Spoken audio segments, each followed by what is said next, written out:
दोस्तों नमस्कार, बहुत स्वागत है आपका चौकस भारत में। मैं आपका दोस्त ब्रजेंद्र। देखिए, सरगर्मी है चुनाव की। सभी पार्टियां लगातार चुनावी मोड में पहुंच रही है और ख़ास करके एनडीए में तो बिल्कुल से लग रहा है जैसे चुनाव अब बहुत ही नज़दीक। चिराग पासवान जो लोजपा रामविलास के राष्ट्रीय अध्यक्ष हैं, उन्होंने भी बार बार ये कहा है कि विधानसभा और लोकसभा चुनाव कभी भी हो सकते हैं और ऐसी स्थिति में आज एक यात्रा का जो ऐलान है उन्होंने कर दिया है। दरअसल ज़मीन तैयार करने की कवायद लगातार चल रही है सभी दलों के द्वारा और चिराग पासवान ने भी अपने पार्टी के तरफ से इस यात्रा के लिए संकल्प ले लिया है। पहले चरण में ये यात्रा प्रारंभ हो रहा है। ये यात्रा मुजफ्फरपुर से शुरू कर रहे हैं लोग। आज इसे हरी झंडी दिखाई गई है, जैसा कि विजुअल में आप देख रहे हैं। हम आपको बता दें कि ये संकल्प यात्रा है जो उत्तर बिहार से शुरुआत किया जा रहा है और इस यात्रा के बाद 23 नवंबर की एक तिथि घोषित की गई है, जो गांधी मैदान में लोजपा रामविलास से जो सरोकार रखने वाले लोग हैं वो गांधी मैदान में जुटेंगे और एक विशाल रैली का आयोजन भी किया जाएगा। चलिए, सबसे पहले ये हम जानने का प्रयास करते हैं कि चिराग पासवान इस यात्रा को लेकर क्या कुछ कह रहे हैं।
एक अहम जानकारी को साझा करने हेतु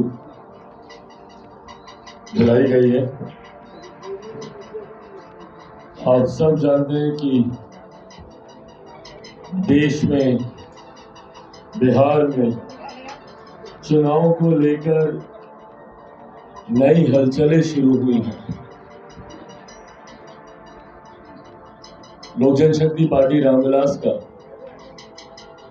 ये मानना रहा है, खास तौर पर बिहार विधानसभा के चुनाव को लेकर, कि जिस तरीके से बिहार में राजनीतिक अस्थिरता का माहौल है, जिस तरीके से मौजूदा गठबंधन की सरकार में विरोधाभास रह रहकर देखने को मिलता है, तालमेल का अभाव रह रहकर देखने को मिलता है, ऐसे में कब बिहार में विधानसभा के चुनाव घोषित हो जाए, इसका अंदाजा लगाना संभव नहीं है। ऐसे में जरूरी है एक राजनीतिक दल होने के नाते कि आप किसी भी परिस्थिति के लिए आप तैयार रहें। और हमने खुद इस बात को हर बार कहा है कि बिहार में हम मानते हैं कि तय समय से पहले ही विधानसभा के चुनाव होंगे। संभवतः लोकसभा के साथ अगर विधानसभा के चुनाव होते हैं तो भी किसी को आश्चर्य नहीं होना चाहिए। पिछले 2 साल लोक जनशक्ति पार्टी रामविलास ने तमाम विपरीत परिस्थितियों से जूझते हुए निरंतरता में हम लोगों ने संगठन को मजबूत करने का और अपने जनाधार का विस्तार करने का पार्टी ने कार्य किया। आशीर्वाद यात्रा से हम लोगों ने शुरुआत की थी जब लोक जनशक्ति पार्टी रामविलास में टूट हुई। उसके बाद हम लोगों ने आशीर्वाद यात्रा से हम लोगों ने शुरुआत की, जिस यात्रा को अपार जन समर्थन मिला। 5 जुलाई 2021 मेरे नेता मेरे पिता आदरणीय रामविलास पासवान जी के जयंती दिवस पर, उनके जन्मदिन के दिन हम लोगों ने इस आशीर्वाद यात्रा की हम लोगों ने शुरुआत की थी। और उस दिन से लेकर आज तक लगातार निरंतरता में न सिर्फ आशीर्वाद यात्रा के दौरान बल्कि आशीर्वाद यात्रा की समाप्ति के बाद भी लगातार लोक जनशक्ति पार्टी रामविलास जनता के बीच उनके साथ रहने का हम लोगों ने काम किया। शायद ही कोई ऐसी घटना होगी जहां पे लोक जनशक्ति पार्टी रामविलास हमारे नेता, संभवतः हम खुद स्वयं वहां पर हम लोग ना पहुंचे। और ये प्रयास पार्टी का रहा कि हर दुख की घड़ी में कम से कम उस पीड़ित परिवार के पास लोक जनशक्ति पार्टी रामविलास पहुंचे जिसके पास आज की तारीख में कम से कम कोई नहीं। बिहार सरकार को जो भूमिका निभानी चाहिए थी, सत्ता के अहंकार में ये सरकार इतनी ज्यादा चूर है कि पीड़ित परिवारों से मिलना तो दूर की बात है, उनको कोसने तक से हमारे मुख्यमंत्री नीतीश कुमार जी बाज नहीं आते। विधानसभा में दिया गया उनका वक्तव्य कि जो पिएगा वो मरेगा, और ऐसे लोगों से कोई सहानुभूति हम लोग की नहीं है। जहरीली शराब मुख्यमंत्री नीतीश कुमार जी के उनकी कमियों की वजह से जहरीली शराब का निर्माण हमारे बिहार में होता है, आयात होता है अवैध शराब का सीमावर्ती इलाकों से। ये कमियां सरकार की और उनके प्रशासन की हैं, पर उसके बावजूद जिस तरीके से आम बिहारियों को कोसा जाता है, इसको लेकर आए दिन बिहारियों की हत्याएं हो रही हैं, मुख्यमंत्री खामोश रहते हैं।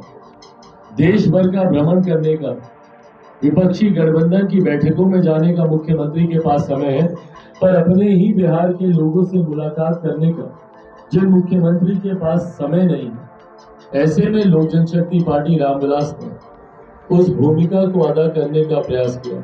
अपनी सीमाओं में रहते हुए जितना हम लोगों से बन पाया, आर्थिक तौर पर हो, इमोशनल तौर पर हो, उस परिवार की जो जितनी मदद हम लोग कर सके हम लोगों ने करने का, और उनके न्याय की गुहार को हर उचित मंच पर उठाने का हम लोगों ने काम किया। भले राज्य सरकार के समक्ष रखना हो, महामहिम गवर्नर साहब के समक्ष रखना हो, या केंद्र सरकार के समक्ष, केंद्रीय गृह मंत्री या कई बार प्रधानमंत्री जी के भी समक्ष जरूरत पड़ी रखने की, तो हम लोगों ने रखने का काम हम लोगों ने किया। ऐसे में आज पुनः लोक जनशक्ति पार्टी रामविलास एक और यात्रा पर, एक ऐसी यात्रा जो पार्टी की सोच, पार्टी के संकल्प, पार्टी के विजन के साथ जुड़ी हुई है। बिहार फर्स्ट, बिहारी फर्स्ट, जिस सोच के साथ लोक जनशक्ति पार्टी रामविलास आगे बढ़ रही है और जिस सोच के साथ बिहार का एक बड़ा वर्ग, जिसमें सबसे ज्यादा मजबूती से बिहार के युवा और बिहार की महिलाएं इस सोच के साथ जुड़ी हैं, जिस सोच के साथ आने वाले दिनों में बिहार को एक विकसित राज्य बनाने का संकल्प लोक जनशक्ति पार्टी रामविलास लेती है, उस सोच की संकल्प के साथ पुनः एक बार लोक जनशक्ति पार्टी रामविलास आज से संकल्प यात्रा पर निकलेगी। बिहार फर्स्ट, बिहारी फर्स्ट संकल्प यात्रा का नाम इस यात्रा को दिया गया है। इस यात्रा का मुख्य उद्देश्य, जहां एक तरफ पुनः संगठन की मजबूती, संगठन की समीक्षा चुनाव की दृष्टि से करना होगा, तो वही बिहार फर्स्ट, बिहारी फर्स्ट जो विजन डॉक्यूमेंट है, उसमें क्या ऐसे नए लक्ष्य को हम लोगों को जोड़ने की जरूरत है, इसको लेकर कुछ समय पूर्व आप लोगों से साझा किया गया था कि एक समिति का गठन किया गया है जिसमें तमाम पार्टी के वरिष्ठ नेता उस समिति में मौजूद है, जो बिहारी फर्स्ट का फाइनल ड्राफ्टिंग पर ये लोग काम कर रहे हैं। 3 साल पहले इसकी ड्राफ्टिंग की गई थी 2020 विधानसभा चुनाव के दौरान। तब से लेकर अभी तक आशीर्वाद यात्रा के दौरान हो या विभिन्न और कार्यक्रम के माध्यम से कई नई जानकारियां हम लोग के समक्ष आई, कई नए मुद्दों को उठाने का काम पार्टी ने किया। हाल फिलहाल के दिनों में बिजली के बढ़े हुए दामों को लेकर जिस तरीके से पार्टी ने निरंतरता में आंदोलन करने का काम किया, इन तमाम विषयों को लेकर भी पार्टी ने अपने विजन डॉक्यूमेंट में इसको जोड़ने का काम हम लोगों ने किया।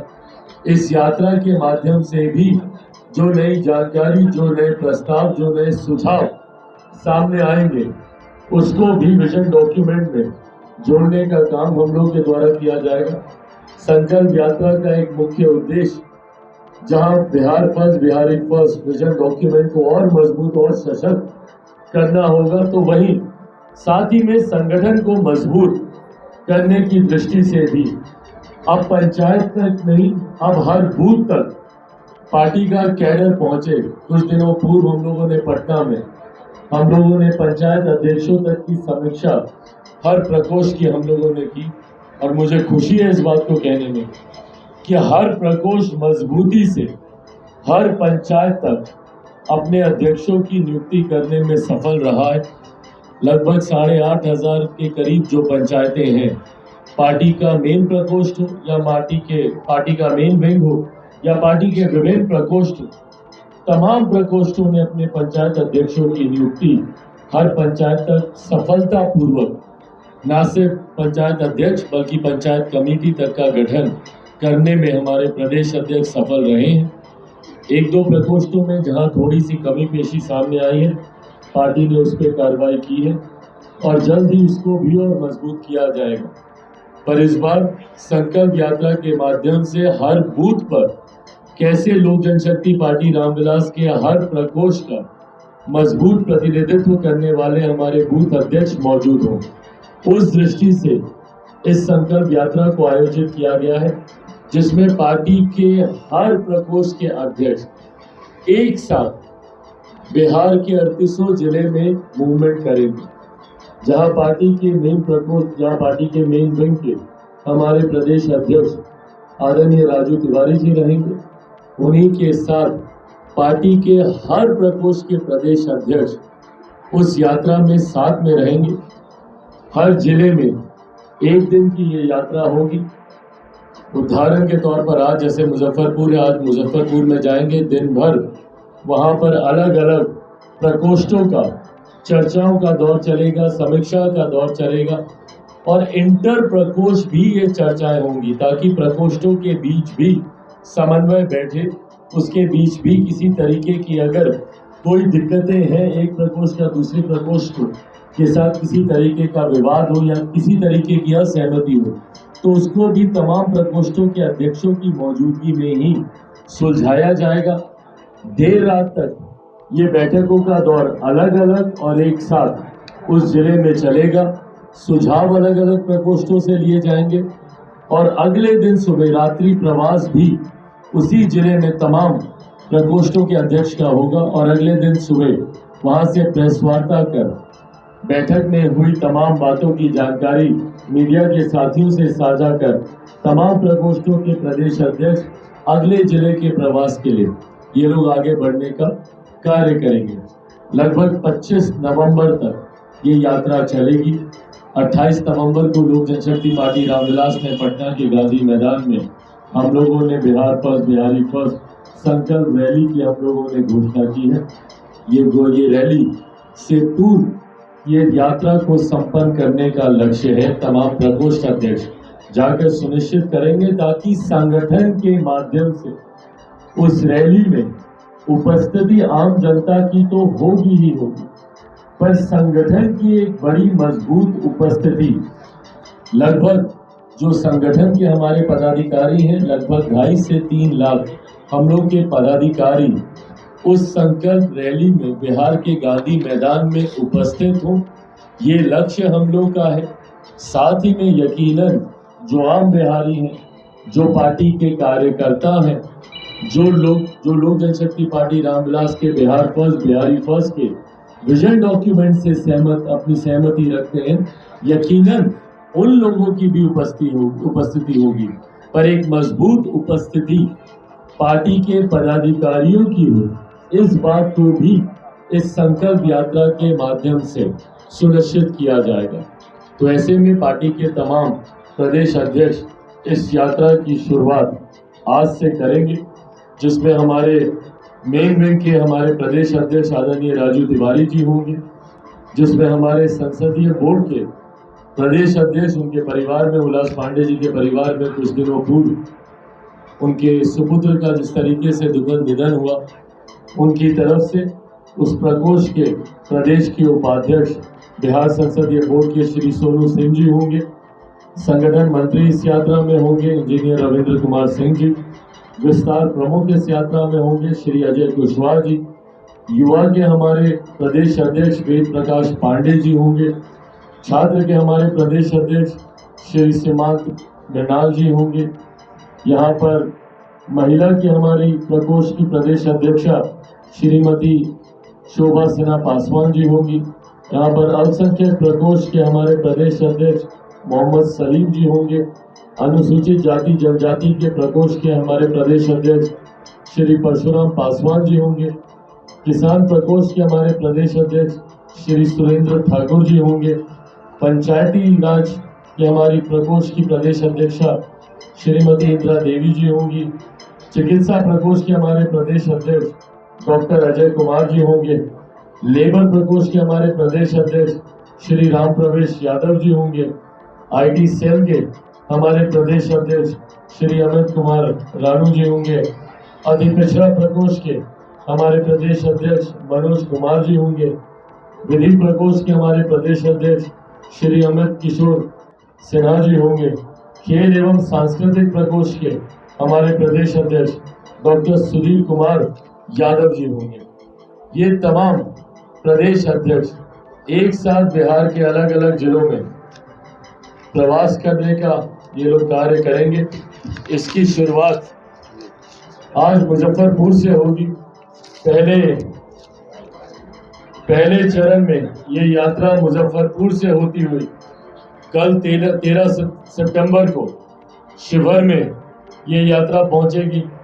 14 सितंबर को सीतामढ़ी में, 15 सितंबर को पूर्वी चंपारण मोतिहारी में, 16 सितंबर को पश्चिमी चंपारण बेतिया में और बगहा में होगी।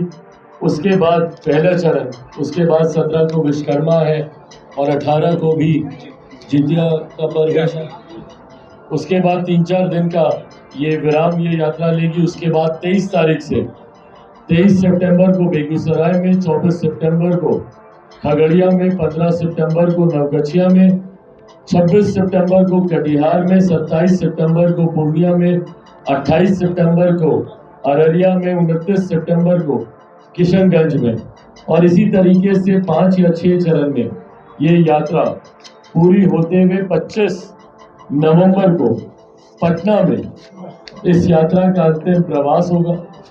25 नवंबर को पटना में आकर ये यात्रा संपन्न होगी और उसके बाद जैसा मैंने आप लोगों से साझा किया कि 28 नवंबर को पटना के गांधी मैदान में हम लोग बिहारी फर्स्ट संकल्प यात्रा हम लोग करेंगे।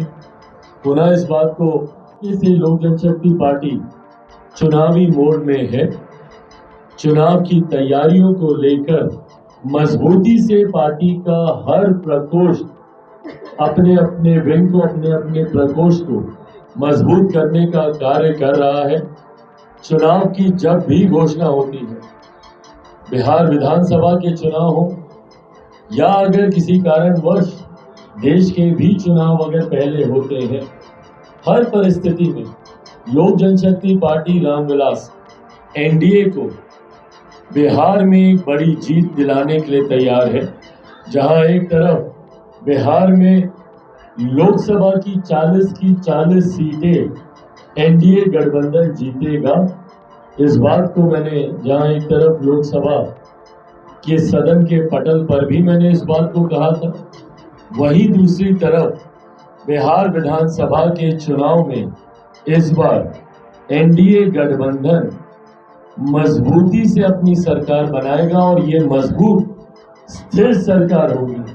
मुख्यमंत्री नीतीश कुमार जी के नेतृत्व वाली अस्थिर सरकार नहीं, जहां पे जनादेश किसी और के लिए हो और सरकार आप किसी और के साथ चलाए। इस बार भी एनडीए की सरकार के लिए जनादेश था, पर मुख्यमंत्री नीतीश कुमार जी ने जिस तरीके से जनादेश का अपमान करने का कार्य किया, जनादेश को लेकर भारतीय जनता पार्टी को धोखा देने का काम किया, बिहार की जनता को धोखा देने का काम किया, उसके विपरीत इस बार जब एनडीए की सरकार भाजपा लोजपा के समर्थन वाली सरकार जब बिहार में बनेगी तो वो एक मजबूत स्थिर और बिहार फर्स्ट बिहारी फर्स्ट की सोच के साथ बिहार को एक विकसित राज्य बनाने के लक्ष्य के साथ इस सरकार का गठन किया जाएगा, इस सरकार का चुनाव किया जाएगा। विरोधाभास इस सरकार का रहा है और वर्चस्व की लड़ाई हम लोगों ने मौजूदा महागठबंधन की सरकार में लगातार हम लोगों ने देखा है। गठबंधन के घटक दल ही एक दूसरे पर हावी होने का प्रयास करते रहे, एक दूसरे के मंत्रियों को नीचा दिखाने का प्रयास होता रहा। मौजूदा मुख्यमंत्री को हटाकर कौन दूसरे दल से मुख्यमंत्री बन सकता है, वो दावेदारी को हम लोगों ने बार बार देखा।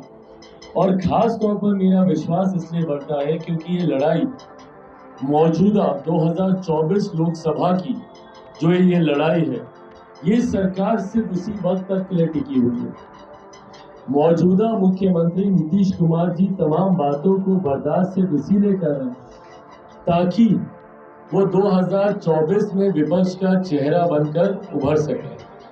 पर अगर किसी कारणवश ऐसा नहीं होता, जो अभी तक नहीं हुआ है, मुंबई की बैठक में ये अंदाजा लगाया जा रहा था कि कम से कम इनको संयोजक बनाया जाएगा, पर मुख्यमंत्री जी को कोई अहम भूमिका तथाकथित विपक्षी दलों का ये आईएनडीआई गठबंधन जो बना है उसमें नहीं दी गई है। ऐसे में अगर उनको नेतृत्व की भी जिम्मेदारी नहीं दी जाती है, अंतोगत्वा जो उनका लक्ष्य है, तो ऐसे में क्या वो मौजूदा गठबंधन का हिस्सा बने रहेंगे, ये अपने में एक बहुत बड़ा प्रश्न चिन्ह है। और ऐसी परिस्थिति में अगर वो गठबंधन से अलग होते हैं या बिहार को चुनाव में लेकर जाते हैं, ऐसी परिस्थिति में यकीनन लोकसभा के साथ बिहार में विधानसभा के चुनाव की भी परिस्थिति बनती है, जिसके लिए लोक जनशक्ति पार्टी रामविलास पूरी तरीके से तैयार है।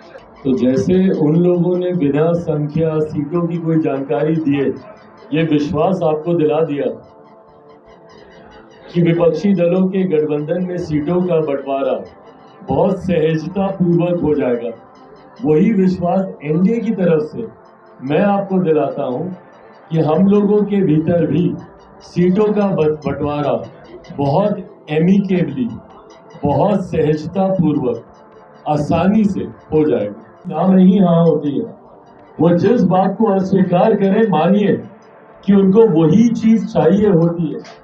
जब वो बोलते हैं कि भैया हमको संयोजक नहीं बनना है, तो उनको विपक्षी दलों का जो गठबंधन है उसकी नेतृत्व करने की लालसा उनके मन में सबसे प्रबलता से है। आज जब वो मना करते हैं तो उन्हीं के ही राष्ट्रीय अध्यक्ष उनके प्रधानमंत्री पद की दावेदारी की बात आगे बढ़ा देते हैं। भाई क्यों फिर आप ये बातें कर रहे हैं? एक तरफ आपके पार्टी के नेता, आपके पार्टी के वो भी ऐसे नेता जो आपके प्रदेश के मुख्यमंत्री, वो इस बात को मना कर रहे हैं और आपके पार्टी के राष्ट्रीय अध्यक्ष उनको प्रधानमंत्री पद का दावेदार बना रहे। तो ये दर्शाता है कि मुख्यमंत्री की महत्वाकांक्षाएं उनके पार्टी के नेताओं के मुख से बाहर आती है, पर उनके मुख से बाहर आए ना आए, बिहार की जनता और देश की जनता के मुख और दिल में क्या है ये जानना ज्यादा जरूरी है। जिनको बिहार की जनता ने अस्वीकार कर दिया, जिनको बिहार की जनता ने ही बिहार का नेतृत्व करने लायक नहीं समझा, उनको देश की जनता कभी देश का नेतृत्व करने लायक नहीं समझने वाली। और ये बात विपक्षी दल के नेता भी जानते हैं। इसीलिए संयोजक जैसी तो बहुत बड़ी जिम्मेदारी देना तो बहुत दूर की बात है। मुख्यमंत्री जी को इस गठबंधन में कोई छोटी जिम्मेदारी तक नहीं कोई दे रहा है, क्योंकि विश्वास मुख्यमंत्री पर विपक्षी दलों के गठबंधन का कोई दल नहीं करता। वो जानता है कि बार बार इस मुख्यमंत्री ने इन लोगों को धोखा देने का काम किया, बल्कि हर गठबंधन को धोखा देने का काम किया। 15 में इन लोगों के लिए ही तो जनादेश था, उनको धोखा देकर 17 में इनसे अलग हो गए थे मुख्यमंत्री। ये बात विपक्षी दलों के गठबंधन के नेता भूले नहीं है, तो ऐसे में पुनः ही हमको कब धोखा दे देंगे, ये बात विपक्षी दलों का ये गठबंधन जानता है। तो मुख्यमंत्री पर, उनकी क्रेडिबिलिटी पर बहुत बड़ा प्रश्न चिन्ह है। तो ऐसे में विपक्षी दलों के नेता भी उन पर कोई बहुत ज्यादा भरोसा करने वाले नहीं है। के संपर्क में मैं हूँ और मैं यकीनन जल्द उनकी सहूलियत के अनुसार जहां पर वो मुलाकात करना चाहेंगे उनसे मैं मुलाकात करूंगा। उनकी इस वेदना को राज्य सरकार तक भी पहुंचाने का काम लिखित तौर पर पार्टी के द्वारा किया गया है।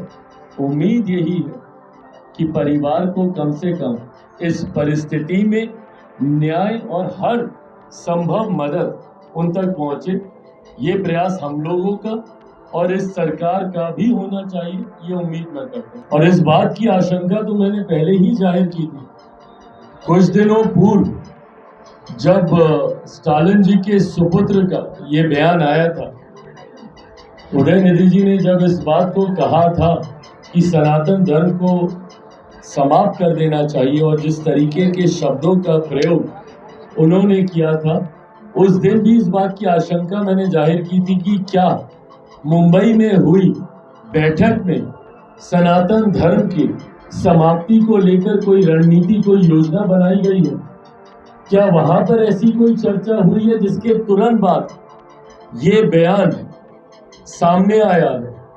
और ये दर्शाता है जो उनके जो मंत्री का एक बयान अभी सामने आया, ये दर्शाता है और ये इस बात को प्रमाणित करता है कि यकीनन विपक्षी दलों के इस गठबंधन में इस तरीके की योजना बनाई गई है।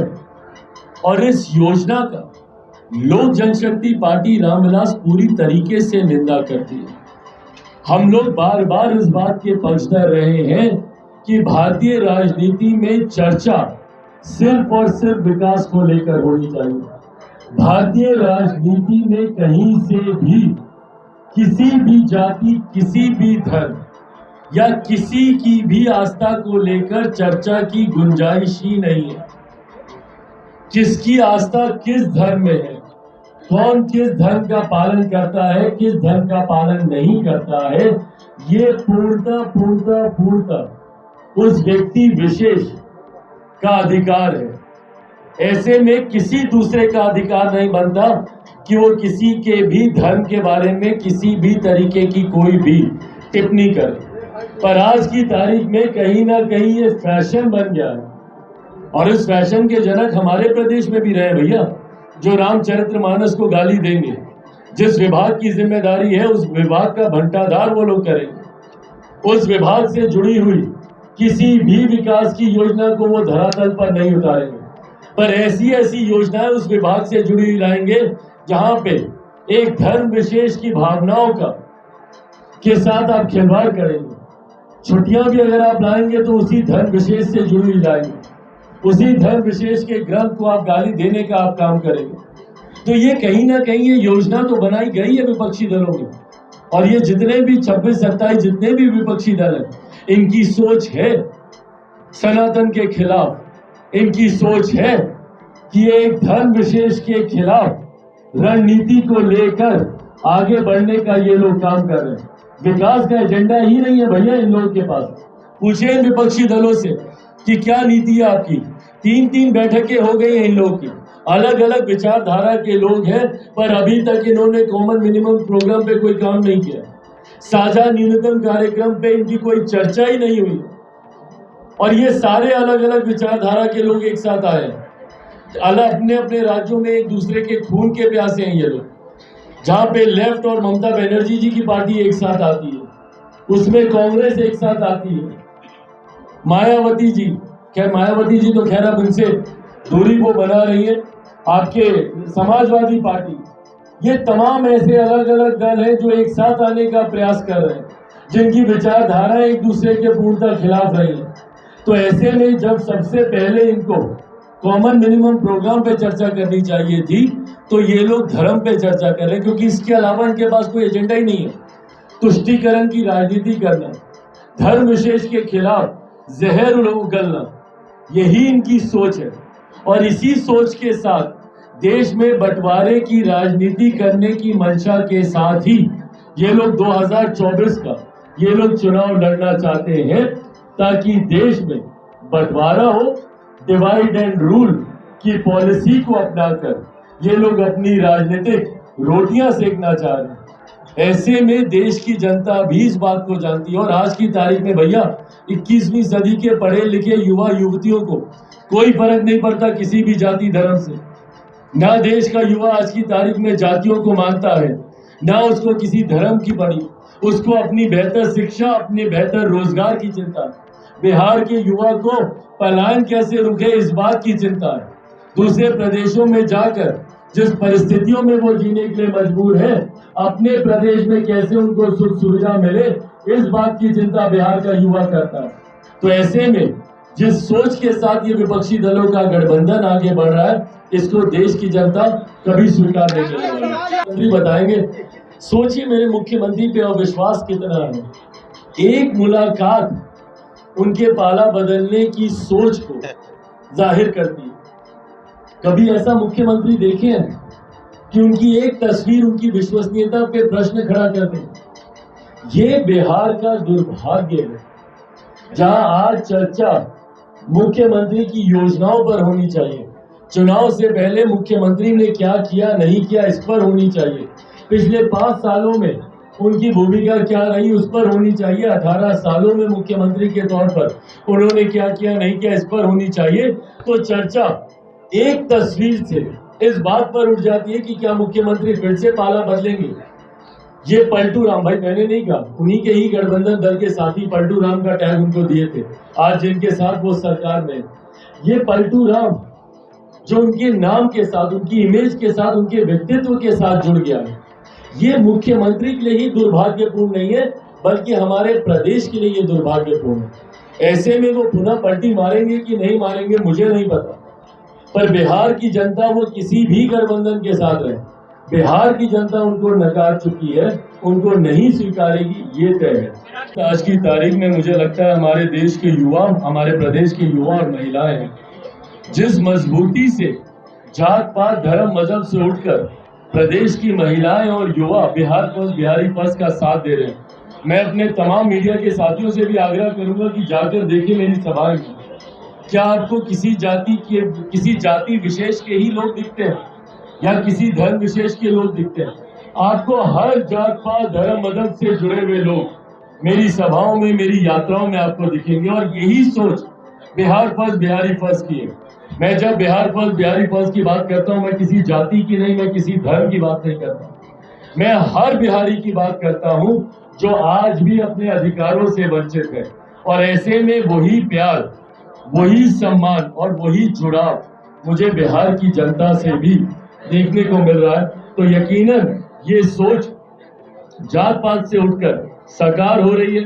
बिहार के 13 करोड़ बिहारी पहली बार विकास के मॉडल पर, विकास के नाम पर एकजुट हो रहे हैं, ये मेरा विश्वास है। धन्यवाद। तो सुन लिया आपने, चुनावी मोड में है बिहार, और बिहार में जितनी भी पार्टियां हैं अपने अपने स्तर से ज़मीन तैयार करने की कोशिश में है, ज़मीन मजबूत कर रही है, उसे खाद पानी दिया जा रहा है, लोगों से संपर्क करने की कोशिश हो रही है, जिस जगह पर कमज़ोर नस नज़र आ रहा है उसे मजबूत करने की कोशिश हो रही है। मुलाकात होगी, जन सरोकार होगा, और उसके बाद 23 नवंबर को ये रिहर्सल चुनाव का, जैसा कि ये बात कर रहे हैं, चुनाव का जो रिहर्सल है वो अब 23 नवंबर को एक रैली के माध्यम से देखा जा सकता है। चलिए आगे क्या कुछ होता है इस पार्टी के तरफ से, क्या कुछ दिखाने की कोशिश होती है, अपना वजूद बताने की कोशिश होती है, हम ये सारी बात फिर आपको बताएंगे। तब तक इंतज़ार करें, बने रहें हमारे साथ। बहुत शुक्रिया आपका।